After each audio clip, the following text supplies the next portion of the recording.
What if I were to tell you that physics and metaphysics are two sides of the same coin? Just like hot and cold varies in temperature, physics and metaphysics operate very much on the same spectrum. What spectrum are we talking about here? The human antenna. And this is what I want to explore with you today. My name is Isabelle, and welcome to the download. So one day I show up at your doorstep, you, a scientist, and I tell you that in my book bag I have the most amazing thing in the universe. And I pull it out, and it's a sheet of paper. It's white, it has black lines on it, different blobs, circles, and whatnot. And you look at it and you're like, I don't know what this is, but I have instruments, I can analyze the data for you. And I'm like, thank you. So you call me back sometimes later and you're like, here's the data. Like this sheet of paper was made with these kind of fibers, and you can tell me the chemical compounds of the ink that was used to print. But as far as the scribble goes, you're like, I don't know what this is. And as we are analyzing this sheet, another friend walks in and he looks at it and they're like, oh, these are musical notes. So he starts singing. And as he's singing, we start experiencing emotions. It's beautiful. Memories floods our brains. And we're like, wow, now we're having a completely different experience with that piece of paper. This is the essence of physics versus metaphysics.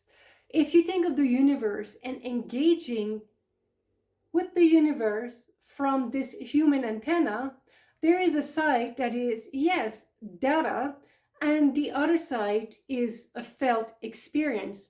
But these two operates on the same polarity and they coexist together. You cannot have one without the other.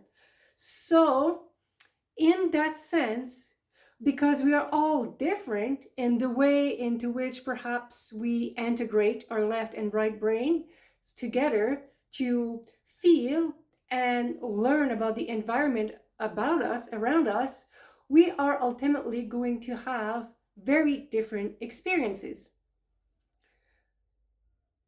Now, if you think of looking at the universe from a very left brain, we need instrument.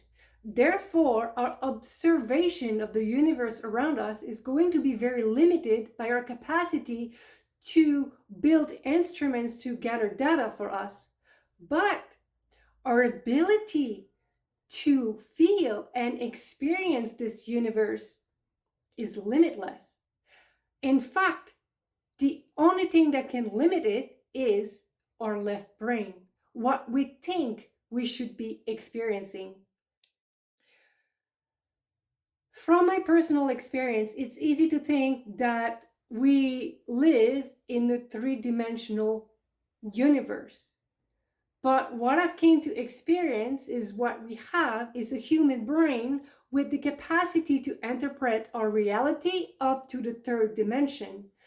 And if we let go of some mental blockages, we can have completely different experiences. And no, it's not so much to do with the brain, but a whole lot to do with our emotional stability. Why? Because as we are starting to integrate various dimensions and having other experiences, it can at times challenge what we think the world was, which makes us nervous. Perhaps also all of this extra information that we're not used to receive may be taxing on our nervous system at first, which could come as stress and anxiety. But our capacity to really self-regulate is what helps our mind to actually unlock and navigate these new dimensions. So, what good are these abilities could have in a scientific community? Well, if you think of gathering data through instruments help the scientific community, then the opposite is also true. Having metaphysical experiences can also help the scientific community. So, what I mean by that is if you could actually let go of the part of you that feels that needs to experience this world with a physical human shell. So, think like out of body experiences or going in the astral planes, but you're always as your human self. Now, if you could even shed this perception of yourself and just experience yourself as a frequency, then you could experience yourself as a black hole, and through that experience gather a bunch of information that you could never have had with just the instruments that we have currently. So this is why I feel physics and metaphysics are so intertwined and so important to not separate, because if the scientific community would perhaps be more open to all of these metaphysical experiences and we could come together, I think we would make phenomenal progress as far as our human evolution goes. So, the good news is everyone's a metaphysicist, really. If you're here engaging with this video, you have thoughts coming up, you have feelings, you are experiencing life, you are metaphysically engaging with the world around you, and it's just a matter or changing your perspective to have different experiences, really. So one tool to do that is meditation.